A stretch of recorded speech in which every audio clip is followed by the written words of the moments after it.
Hello guys and welcome again to my channel. So in the past video we have this.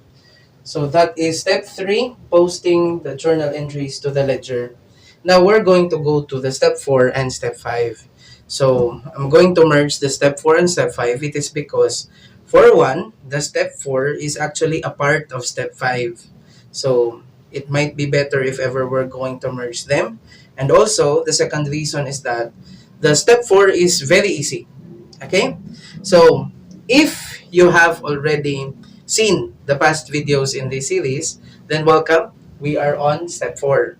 But if you are not, you can go to my channel and then select playlist and select 0 to Accounting Hero playlist. Okay? So, let's have the step 4. So, step 4 is actually the preparation of the unadjusted trial balance. So, I'm gonna put right here UTB. It stands for unadjusted trial balance. Okay? So, let's go higher. You have UTB, the unadjusted trial balance. So, what is this unadjusted trial balance? Actually, the balances that we have came up in these T accounts by posting these journal entries right here from A to J, we're going to get those balances and we're going to list that. Okay? So, after listing that, you will have the unadjusted trial balance already. So, that's how easy step 4 is. So, for example, let's start with cash. Okay? So, the balance of cash is 117,950 debit. So, you have to put that right here. So, let's put debit for cash. And then, if ever, for the accounts that has credit balance, let's put also credit. So, we have cash, 117,950. And then, let's go for accounts receivable. Although, we don't have any accounts receivable still here. But then again, let me tell you that when you are going to make some trial balances and the accounts actually, you have to put every possible account that will be used. And that is only seen on the chart of accounts. Okay? So in this case, since we don't have any chart of accounts, since we have already the account titles for A to J, I'm going to consider also the accounts used in the adjustments right here, although we have ignored it in the step 3. Because again, sooner or later, in further steps, we will need this. Okay? So, why do I have to focus on that? It is because I have to put here accounts receivable. So accounts receivable for now has not been posted yet. There is no T account yet. But it's used in the adjustments, so I have to put there accounts receivable. But it is still 0. Okay? And then, we will have, next is, we have supplies. We have supplies. Let's have the supplies. So the supplies is 20,000. And I almost forgot. We also have prepaid rent.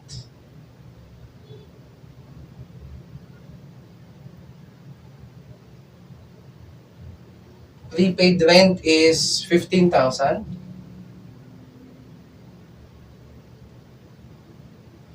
And then after that, do we have other uh, current asset? There's none. So we have prepaid rent and supplies and accounts receivable and cash for the current assets. Now let's go to the non-current assets. Let's start with office equipment. Yeah.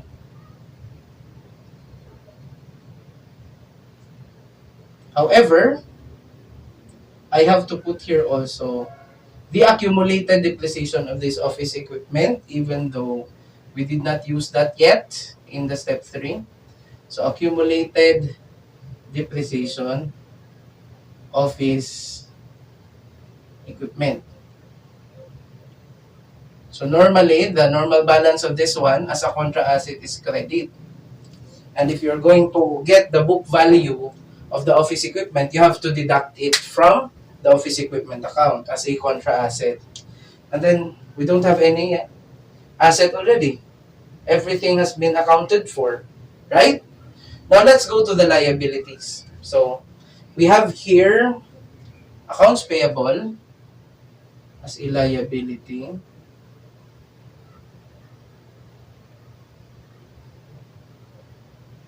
The accounts payable is 10,000. And we have also unearned revenue.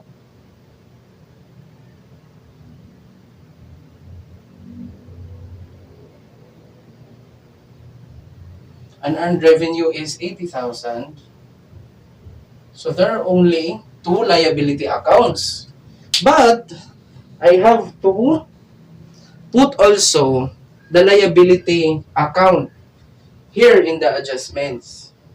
So even though we have not used yet the salaries payable, I have to put it right here. Salaries payable. And we have 3,000. That's it for the liabilities, I guess. Yeah, there's accounts payable, unearned revenues, and salaries payable. Now let's go to, no, salaries payable. It does not have any balance yet here. I'm sorry. Okay, so we only have accounts payable, credit, 10,000, and unearned revenue, 80,000. Now let's go to the capital. So on the capital, we have BBG capital.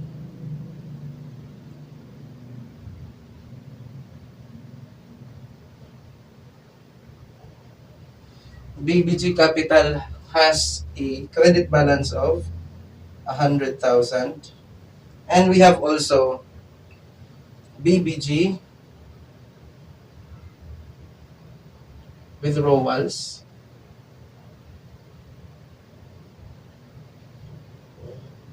BBG withdrawals, it's 25,000 but it is on the debits. Okay? Now let's go to the revenues. I guess the revenues that we have here is only one type of revenue, service revenues. And that's it. Service revenues with a balance, unadjusted balance. Let me emphasize on that. Unadjusted balance of 40,000. Yeah, that's the service revenues. And we have expenses as the last element. Assets, liabilities, capital, and then we have revenue. So the last is the listings for expenses. And it should start with regulatory expenses. Regulatory expenses. Debit, 2,300. And then the next one is the utilities expense. And based on that, we have 19,750. And we don't have any expenses already here in the T accounts, here in the E to J. However, we have different expenses here. So we have to put also those accounts, rent, expenses. But we'll start with zero yet because we have not yet put that on the T account. And we have the prepaid rent already. And then next we have supplies, expense.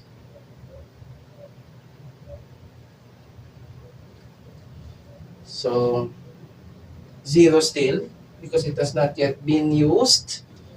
And then we have depreciation expense.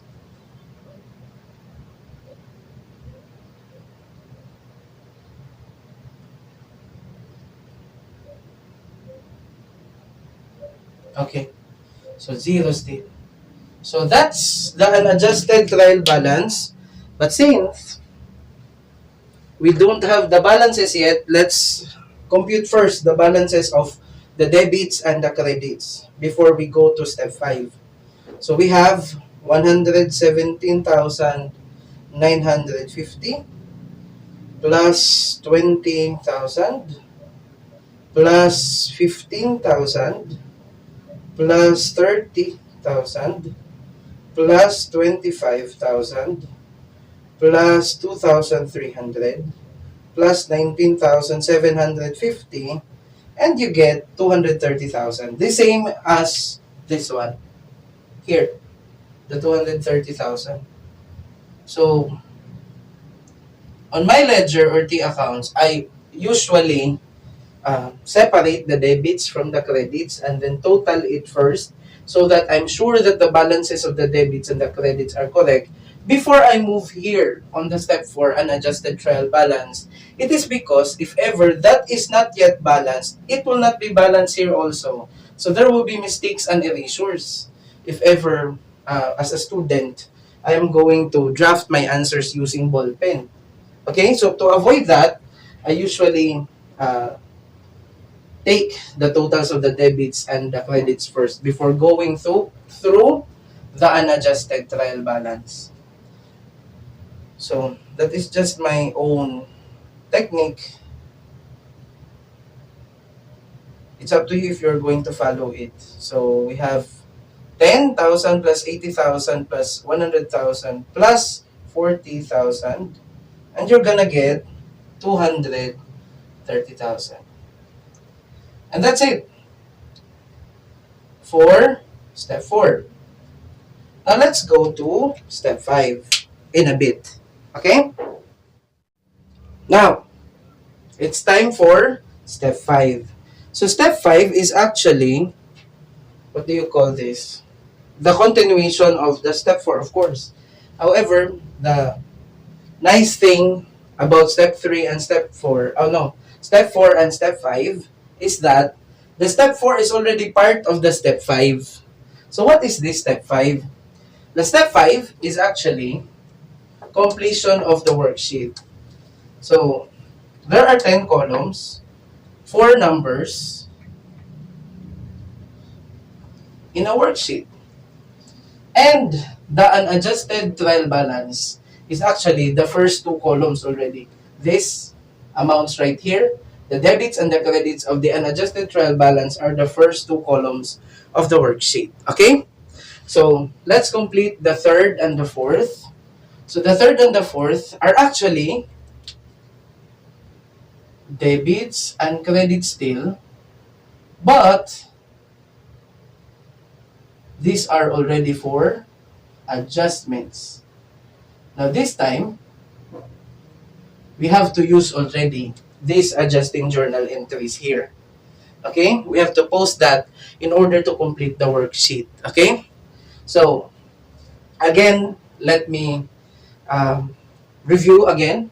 These unadjusted trial balances with the unadjusted balances only considered these transactions A to J. So there is no adjustments yet. That is why these are considered as unadjusted balances, and the trial balance made up of those balances are considered as unadjusted trial balance. So today, now currently, our mission is to put on the adjustments so that we can also make the adjusted trial balance. Okay? So let's put on these entries. So let's start with the rent expense, number 1, and then prepaid rent, 6,000. So meaning, there should be a debit of rent expense. How much is the debit for rent expense? That's 6,000. Because that rent, that prepaid rent, should be deducted, should be credited. Because if I'm not mistaken, this is for 5 months and then 2 months has already expired. So 6,000 should be expensed, and the prepaid rent of 6,000 shall also expire. So that's how you do it. And then we have number 2, supplies expense. So the supplies expense is debited for 16,500 right here, 16,500. And then we have to deduct by way of crediting the supplies by 16,500. That's it. That's it for number 2 adjustment. How about number 3? We have depreciation expense. We have to debit depreciation expense. That is how much? That's 983.33. And then we have to have accumulated depreciation also credit for the office equipment. Credit 983.33. So everything is balanced right here because your debits and credits for adjustments is also balanced. Okay? Next is we have unearned service revenues or unearned revenues here. So you have to debit. It's your liability. Maybe you have earned already the 16,000. Yes, not maybe. You have already earned the 16,000. And you have to consider that 16,000 your service revenue already. So you have to credit here 16,000. And that's it for number 6. So number 6, adjusting entry. Let's go to number 4, adjusting entry. We have salaries expense. So the salaries expense, did I put any salaries expense right here? I did not. So let's put on salaries expense first. Salaries expense. So it started with 0 here. So again, the total is 230,000.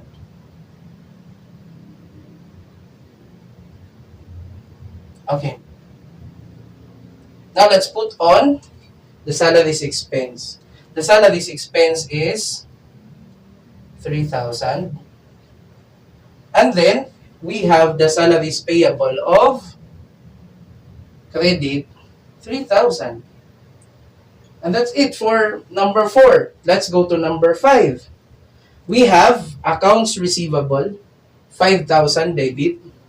So you put that also on the debit side, 5,000. And then we have service revenue. And since there is already an amount here for the service revenues, we can just merge the 16,000 with 5,000 and it will be, and it will be 21,000. So 16 plus 5. So there is no harm done there. Okay? And that's it for number 5. Now, on the 3rd and 4th columns, you have to get the sum of the debits and the credits. Of course, so that we're going to be complete already with the 3rd and 4th. So we have, if you'll help me compute, that's 5,000 on the debits plus 16,000 plus 6,000 plus 16,500 plus 983.33 plus 3,000. And we have 47,483.33. And I hope that's the same with the credits. So let's check 16,500 plus 6,000 plus 983.33 plus 3,000 plus 21,000. That's still 47,483.33. And that's it for the 3rd and 4th columns. Now let's go to the 5th and 6th. So since we have the unadjusted trial balance already, and the adjustments, it's time to make the ATB or adjusted trial balance. So how do you do that? Still, there's a debit and there's a credit. So what will you do about it? You just have to copy the balances if ever there are no adjustments. Like for example, on the cash, we have 117,950. So there are no adjustments related. So you just have to copy that. 117,950.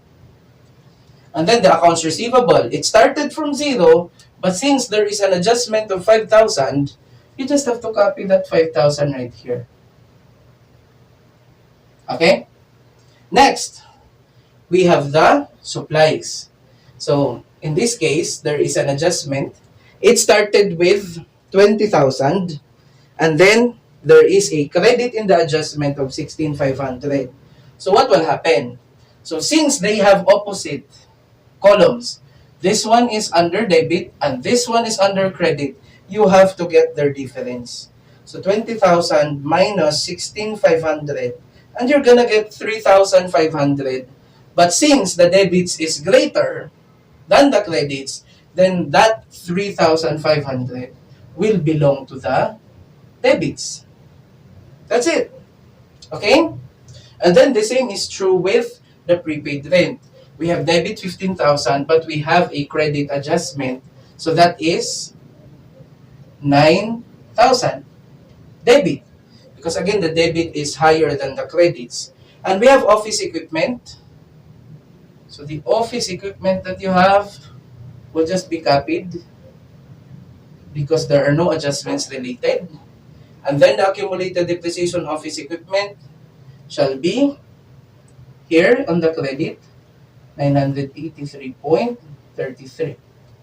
And also, on the accounts payable, there are no adjustments related. So you just have to copy this. Credit, 10,000. And then the unearned revenue. The unearned revenue has a credit here of 80.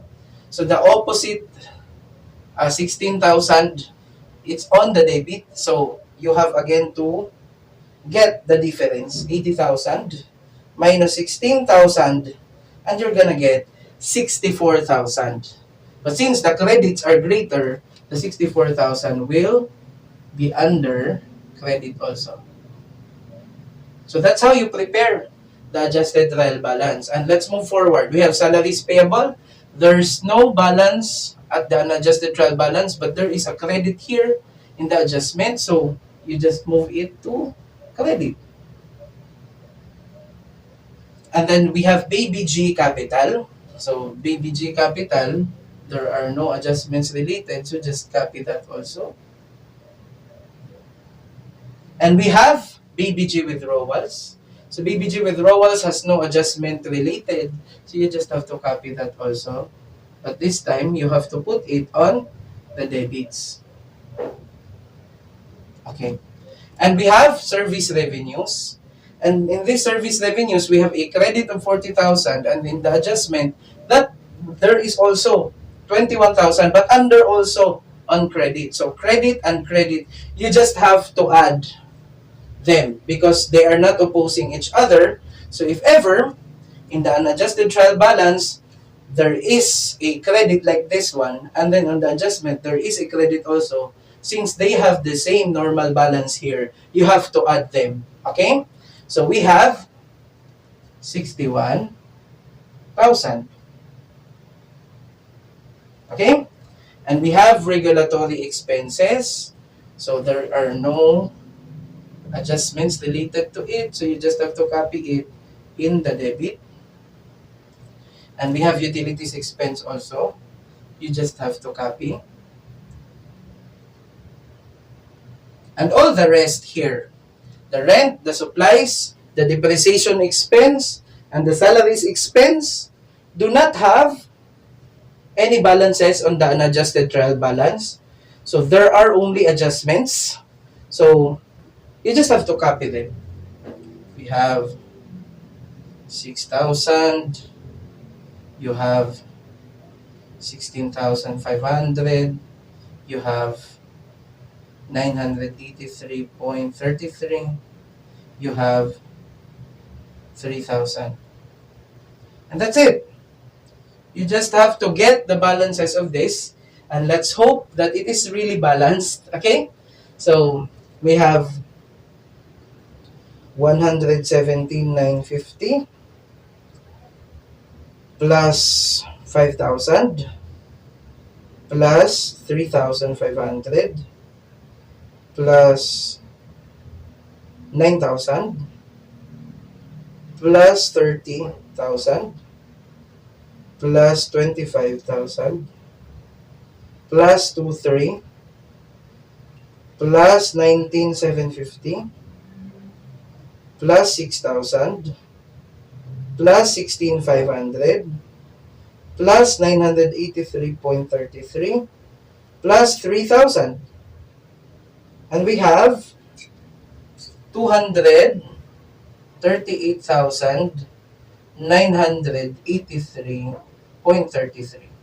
And let's hope that that is also the balance for the credits. So we have 983.33 plus 10,000 plus 64,000 plus 3,000 plus 100,000 and plus 61,000. Yes, it's still the same. We have 238,983.33. And that's it for the fifth and sixth columns. Now, let's go to seventh and eighth. On the seventh and eighth, we are going to forward only the amounts on the adjusted trial balance for the income statement or statement of comprehensive income. So we have still debits and credits. That's it. Okay? What do you mean, sir? This particular 7th and 8th is only focusing on income and expenses or revenues and expenses. So, it starts with here, the services revenues and this expenses.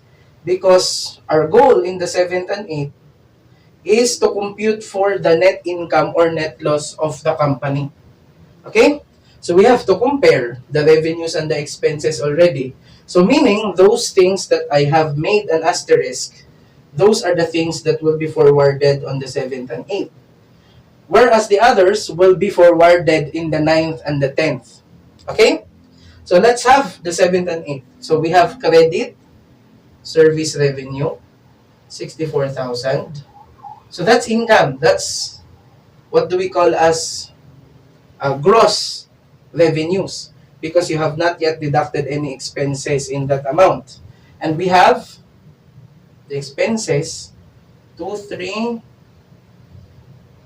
19,750, 6,000 for the rent expense, and then 16,500 for supplies expense. We have a depreciation of 983.33 and we have 3,000. Okay? Now, let's make it smaller. 238,983.33. So, you have to total them. And don't expect them to be balanced just like this one.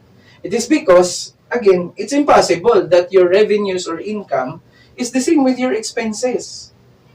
Okay? Normally, one group is higher than the other. And in this case, let's compare. So we have here 64,000 as your revenues.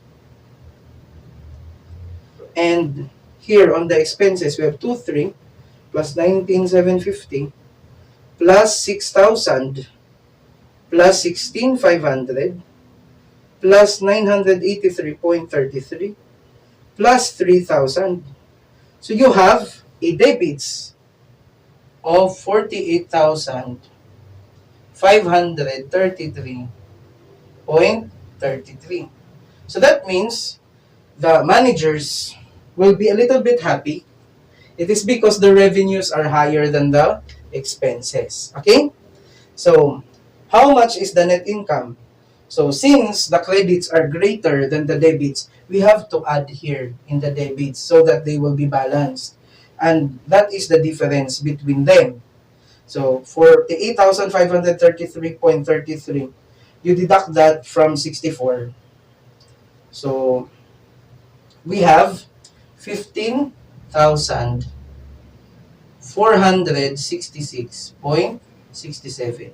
So that is what do we call as the net income. And because of that, addition to the debits and credits is now both 64,000. That's it for the 7th and 8th. Okay? So meaning guys, if the debits are smaller than the credits, that's net income.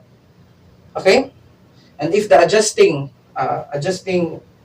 amount is on the debit side, that is a net income. But if it is the opposite, the credits are lacking and that the adjustment is for the credits in the 7th and 8th columns, then that is a net loss. Because the debit stands for expenses.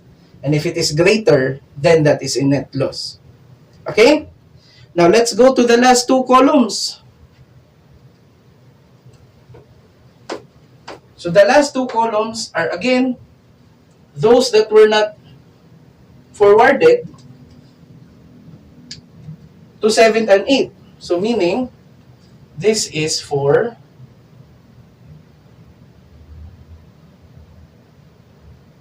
balance sheet or statement of financial position. Okay. So you just forward all those that were not forwarded in the 7th and 8th. We have 117,950. Forward that to debit. We have 5,000 for accounts receivable. We have supplies of 3,500 debit. Next is you have prepaid rent of 9,000 adjusted balance already. And we have the office equipment which is still 30,000. And we have the accumulated depreciation on the credit side, 983.33. And then we have the accounts payable. You forward it, 10,000. And then you have unearned revenues, 64,000. And then we have salaries payable, 3,000. And then you have the BBG capital of 100,000. And we have the BBG withdrawals of 25,000. So that's it. You are not going to forward already what was forwarded in the 7th and the 8th columns. So you just have to add the debits and the credits. And of course, you should not expect that it will be balanced. Just like on the 7th and 8th columns, that will not be balanced, the 9th and the 10th. So we have 117,950 plus 5,000 plus 3,500 plus 9,000 plus 30,000 plus 25,000, and you're gonna get 190,450. Okay? Now let's take a look at the credits. We have 983.33 plus 10,000 plus 64,000 plus 3,000 plus 100,000. And you're gonna get 177,983.33. Actually, it is lacking. The credit is lacking. It is because of this amount also. Okay? So, the 15,466.67 is the summary of this amounts here on the 7th and 8th columns, right? So since we separated this from this, of course, it will not be balanced. So in order to balance that one, and if you are correct in making everything that we have done, so supposedly, if you add the 15,466.67 here, it shall become 194.50 already. If you are correct. If you are not, if you did something wrong on the process, then it will not be balanced. So let's check. So 177,983.33 plus 15,466.67. We have 193,450. So what happened? It's not balanced. So let's check again. 117,950 plus 5,000 plus 35 plus 9,000 plus 30,000 plus 25,000. It's only 194.50. Did we do something wrong? Alright. You have 30,000 accumulated depreciation, then accounts payable, and then 64 plus 3. No, no, no, no, no, no. Yeah. We have salaries payable. Right. And then, where did we? So that's 194.50. Let's check here. 983.33 plus 10,000 plus 64,000 plus 3,000 plus 100,000 equals 177,983.33 plus 15,466.67. It's 193,450. So maybe we are wrong in here. Maybe. Let's check if ever we're wrong. Okay? So everything has been forwarded already, right? So let's check. We have 23 plus 19,750 plus 6,000 plus 16,500 plus 983.33 as the depreciation.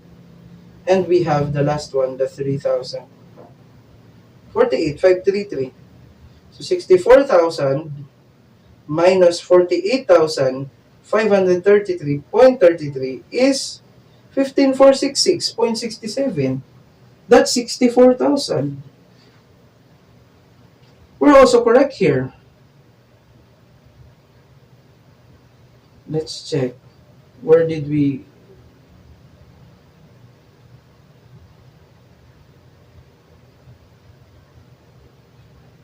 Yeah. Where did we get? 125. So you need to be very careful here. Ah! Oh no. What was forwarded is 64. It should be 61 only. So, where did I get the 64? So again, you have to be very careful because although everything is procedural in nature, you can still commit mistakes if you are not focused. So you have 61,000 right here. So it shouldn't be, it's still correct, 48,533.33.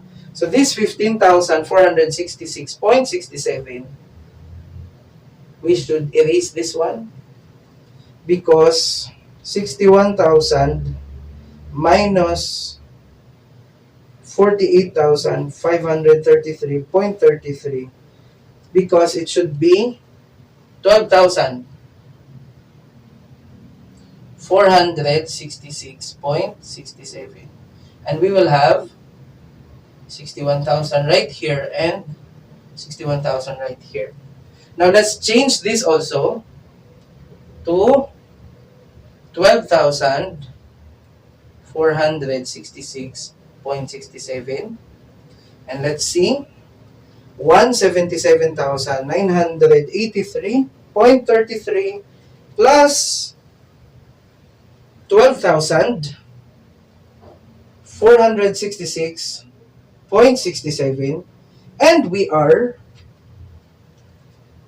at 190,450. Okay?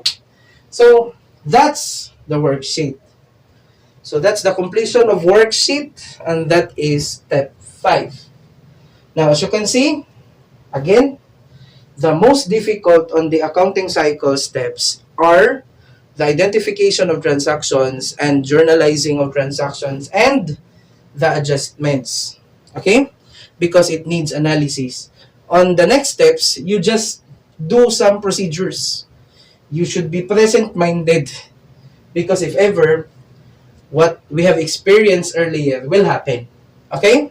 So again, if what is lacking on the 7th and 8th is the debit, of course, it will be mirrored on the 9th and 10th. So instead of debit, the credits will be lacking. Okay? And if ever the adjustments for the 7th and 8th is on the debit side, that means the debits are lesser, the expenses are lesser, so that's net income. Okay? And if we're going to talk about the 9th and 10th, if the credit is the ones lacking, that's net income. Okay? If it is in the opposite, like for example, the adjustment on the 7th and 8th is on the credit, that's a loss.